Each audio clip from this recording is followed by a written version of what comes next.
Thursday, top of next hour, our NFL meat sandwich. It is great to have you in. Eric Mangini, too, today. So Trent Dilfer, friend of the show, doesn't do a lot of media anymore. He's a football coach, but he went on with my friend Ryan Russillo on his podcast. They were talking about Green Bay drafting Jordan Love. Jordan Love's the talented kid, Utah State, seen as a project, should be noted. I thought Josh Allen was a project, and now he's winning in the NFL, playoff quarterback last year. But he's kind of seen as a project, and they traded up to get him. He didn't fall to them like Aaron Rodgers did. They traded up to get Jordan Love. And a lot of people around the league, I talked to him, executives, thought he was kind of a second-round quarterback, real loose, not ready. But anyway, Dilfer, talking to Ryan Russillo on his podcast, said this was a send-a-message draft pick. I can guarantee you in those front offices, there's some wise people that said, I'm done with him just being good. We need him to be great again. How do we make him great? You think they drafted Jordan Love on purpose to piss him off and make him better? Heck yeah. And you get a really talented player that needs 2 to 3 years to develop.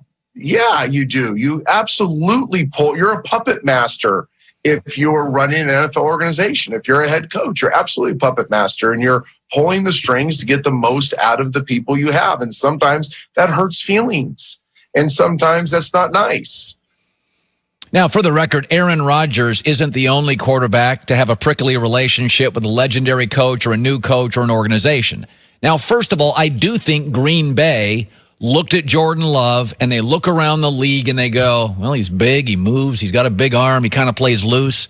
That's what everybody said about Patrick Mahomes. Remember what they said about Patrick? He's a little loose. I mean, talent's there, but the guy's just throwing the ball all over the yard. He doesn't win enough in college. I can look at Jordan Love. I looked at him and I thought, I'd roll the dice if I had an old quarterback. I would if I was New Orleans, Sean Payton. If I had an Andy Reid or a Sean Payton, that's when you take a guy that's talented but loose. You give him a Kyle Shanahan, a Sean Payton. You give him an Andy Reid. So I do think Green Bay liked him. But what adds credibility to this, for me, is not just the Jordan Love pick. Because I could see you saying, Aaron's declining, he's getting old, he's had injuries, this kid's a project, we think Aaron can play for 3 or 4 more years. But not drafting a receiver in this draft, it was the greatest wide receiver draft of my life. There'd never been a time people said 40 receivers could get drafted. They didn't take one. I'll give you an example. It's the combination of the two. So my wife occasionally will take out a garbage bag from the garbage in the kitchen, cinch it up, and just put it out. And the message is, honey, this is heavy. Could you take it out? Doesn't do it a lot, but does it occasionally. But if my wife did that one morning, where she took a garbage bag in the kitchen, cinched it up, put it there, and then also put a rake right next to my bed, she'd be saying, get your lazy butt and help around the house. You're not doing enough. Yeah, she put a rake next to the bed and the garbage bag out. That is a message. That is, yoo-hoo, yard, you've got eyes, see them, and the garbage thing. 1, honey, help me. 2, you've gotten lazy. I need help around the house. It's one thing to go get Jordan Love. I can argue it. He's talented. Look around the league. He looks a little like Patrick Mahomes, plays like Patrick Mahomes. Aaron's had some injuries. We don't want to be held in 2022 not having the next guy. But to not take a wide receiver. Folks, Devontae Adams is great. He's been hurt. He rolls an ankle. You're no longer a Super Bowl team in Green Bay. And this organization is not Cincinnati. Their standard in Green Bay is winning Super Bowls. The standard in New England. The standard in Pittsburgh. The standard in Philadelphia. The New York Giants. They're Super Bowl franchises. They've been there a lot often. Not getting a receiver with the move up, that's saying, Aaron, we're kind of tired of the attitude, holier than thou, passive-aggressive, shots in the media. We're kind of tired of it. Let's go. You're on the clock. Joy Taylor with the news. No. Turn on the news. This is the Herdline News. Well, Ben Roethlisberger had a strong return in the Steelers' 26-16 win over the Giants Monday. Nearly a full year after injuring his elbow, and he said all that time away made him a little more sore than usual after his first game back. I was saying today, I feel like I was in just a car accident. Yesterday, I felt like I was in a train wreck. So hopefully tomorrow just feels like I fell off a bike or something. But I'm definitely sore. The good news is my arm is the only thing that doesn't hurt. So that's good. Well, that's the best analogy, Ben. Yeah, but I thought about this the other day because I've had Bill Polians told me this. He's like, you need 3 weeks of hitting in games, so you're just ready for it. And I've watched some of these guys, and I've thought, you go from practice to getting hit by Cameron Jordan. It's like, yeah, that's around the league. So I do get that, but the good news is the arm is what you and I worried about, right. And that's good. Well, look, you're going to get hit. So, and Ben talked about this before the season started, that he did want a little bit of that callus built up because you are going to get hit. Ben is not the most elusive quarterback in the league, so he's a bigger guy to take down. Now, Ben used to be able to rely on just being stronger, but he's further into his career now, so it's not as difficult to get him down. But this doesn't surprise me. They didn't have preseason. Ben is one of those guys that, even though he's a veteran, probably would have played a little more in the preseason because he hadn't been out there for a year. Now, the good news is Steelers almost always have a very good offensive line. They still do. And this organization, more than any in my lifetime, finds wide receiver talent. When's the last time the Steelers didn't have a couple of receivers, mostly young? It's their thing. It's it is. It's like New England's very good in the secondary. Belichick's got the linebacker secondary thing down. Special teams he's got down. Pittsburgh. So the good news for Ben is he's not coming back to an empty cupboard. Like, he's got real players on the outside. He has pieces around him.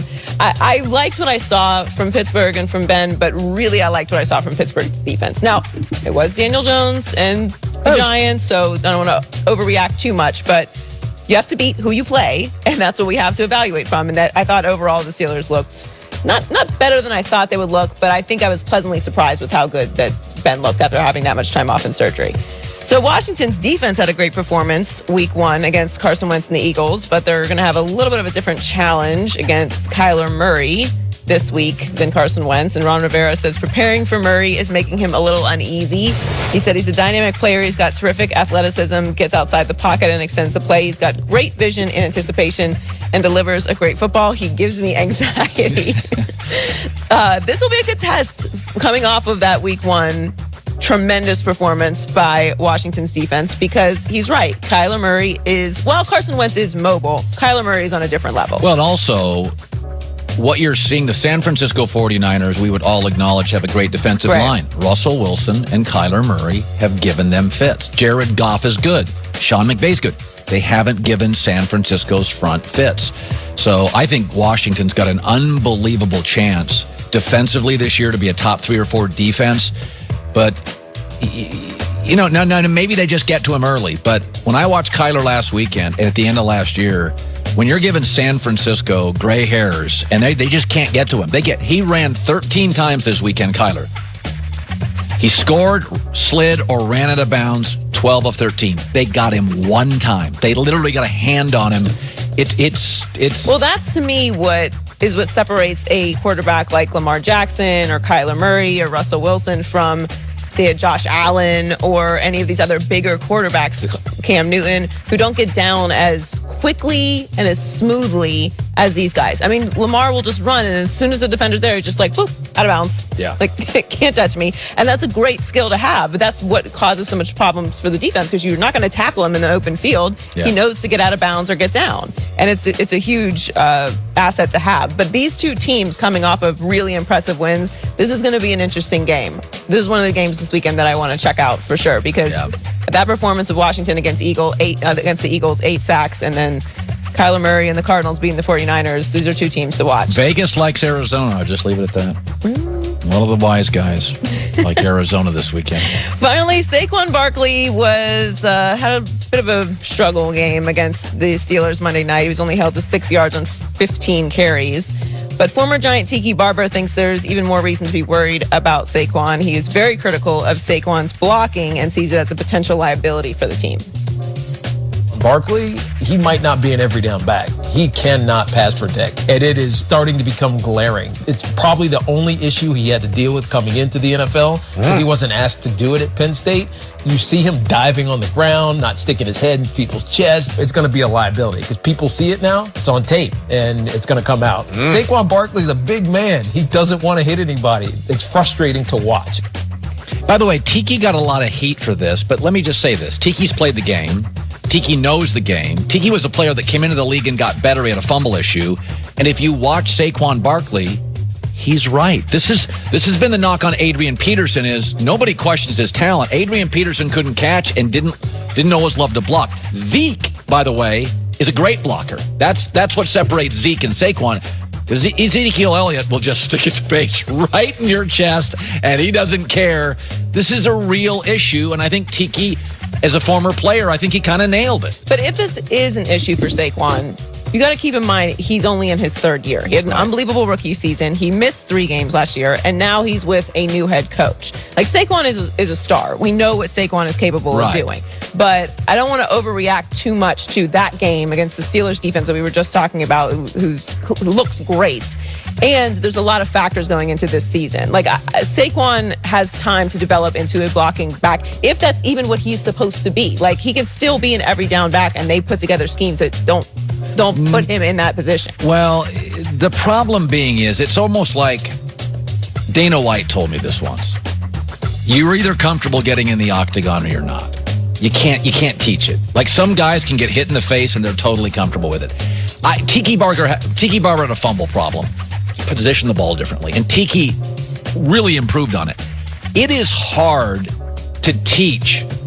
Are you willing to get run over by a freight train 7 times? Some guys just. I mean, when I think of Saquon and how he runs, that's not. I don't think he's a back that avoids contact. Like, blocking is a specific skill that you don't necessarily everyone has to have that. Like, we talk about this with tight ends too. Some tight ends are just better blockers than other tight ends. That's a huge part of your game. Like, it's almost to the point where we put running backs all in the same category sometimes, like, because we see someone like Zeke who has so many skills in his toolbox. I think Saquon will be fine, but I also think it's just give him a little more time to develop into this. Joy with the news.